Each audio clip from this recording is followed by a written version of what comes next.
Hi YouTube, what's going on? Welcome to Pop Culture. Then I'm not some kid, and today we're going to review John Wick Chapter 3 Parabellum, spoiler free. We're going to try to talk spoiler free. If there is some spoiler ahead, we will try to warn you so that you just click away, but tread lightly and freely. This is not going to be a spoiler filled review as far as we are concerned. So, for those of you who do not know John Wick, the story, this is a very popular franchise and this is a very good franchise as well. It's filled with action, high stakes, there's lots of guns and fights. But the main story basically is that there is this guy called John Wick who is a former assassin for an order of assassins, of criminals, so to speak. And he wanted to get out because he wanted to get married and have a life, and he actually gets out. He marries, but unfortunately his wife is ill and she dies, and before she dies she sends him uh, a little puppy that arrives home right after she died so that he can move on and love and live a life. Unfortunately, there are some guys that apparently don't know that in the underworld, John Wick is rather popular. He's known as the Boogeyman, the Baba Yaga, all those uh, frightening figures of the night that just claim your life, claim your soul. And these guys just steal John's car, kill his puppy, and then that sets him off, and he goes on a vengeance spree. He tries to exact revenge on those who wronged him, and because of that, during chapter 2, there is this person representing the Italian mafia, sorry, the Italian mafia called D'Antonio, who wants to cash in on a favor that John Wick owes him because he helped John when he was trying to get out. So then now he thinks that John is back on business, and because of that, he tries to claim this favor, and in doing so, also sets John on another spree, but this time in trying to get out and eliminate all those who still have a link to him or might have something on him that might cause him or make him go back to his former self, something that apparently he does not want to do anymore because he wants just to remember his wife and he wants to lead a different life to that he had before he got married. And he is unable to do it because this Antonio guy hides himself in a place called the Continental, where he finds sanctuary, so to speak, and nobody can kill anyone there because it's neutral territory. Then John does it. He kills Antonio so that he is set free, but at the same time he breaks the rules of that place and the order he belongs to, and because of that he is excommunicated. And unfortunately, the Continental owner uh, gives him some time, which is against the rules apparently, and he is given 1 hour to go into hiding or settle his deals before the excommunication actually takes place. Because after that, also, there's going to be a bounty on John's head for $14 million.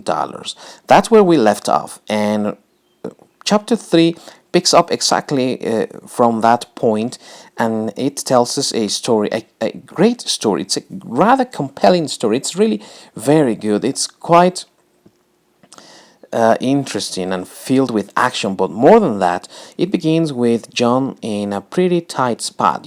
I mean, the last time that we saw him, he still had resources, he still had contacts, he had the help of this order if he wanted anything, so there was really no problem with him seeking some help, like from resources like weapons or any other sort of thing that he might be needing, even transportation, IDs and all that. So he was getting help, but now that he has been excommunicated, he has no help but his own, and he needs to find those allies that might help him, uh, willingly or not, but that do not, that have something like sort of powerful, or something on them that might make them feel obligated to, in helping John. And we also see some new characters, such as Halle Berry's character, which is Sophia, and she is a wonderful addition to the story, because it's like a family in John Wick, like fighting and doing stuff, and using guns. And one of the good things about this movie is that Halle Berry gives all her best. It was reported that she learned how to use guns, that she learned how to fight, in preparation for this role. So that means there's commitment here, to the same level of commitment that we have had from Keanu Reeves, who is known for exactly that, giving his 100% and even more every single time. You get to see that also here with John fighting for his life, and seeing him so alone and desperate, at least at the beginning of the movie. Evidently, if you know what happened during the second one, that he was excommunicated, you are like, how is he going to pull this off? And then the answer is there, Well, here it is, boys and girls. You want to know how he's going to come out of this? Well, it's not going to be easy. And that's what the first part tells us, because John is completely alone. He cannot seek refuge, he cannot go to his former associates, he cannot talk to his former partners. He's just there, alone. So those few who can help him, they are risking their lives as well. And you see the stakes are really high for everyone involved. There is this other new character called the Adjudicator, who goes to the Continental and tries to find ways or answers to why the Continental aided John in giving him 1 hour before the contract went public. And that's also another thing. When it went public, the contract went public worldwide. So then any place John sets foot in, he's going to be pursued, he's going to be hunted. And we also have that sensation, that feeling, to every single place he goes. As in with the other movie, Chapter 2, the action does not take place, only in New York. It happens everywhere. John travels around the world. He's trying to find a solution to his problem, and at some point, he has to make choices. He has to make decisions, hard decisions. Is he going to live and remember his wife and lead that life in trying to honor her memory and the moments that they had together?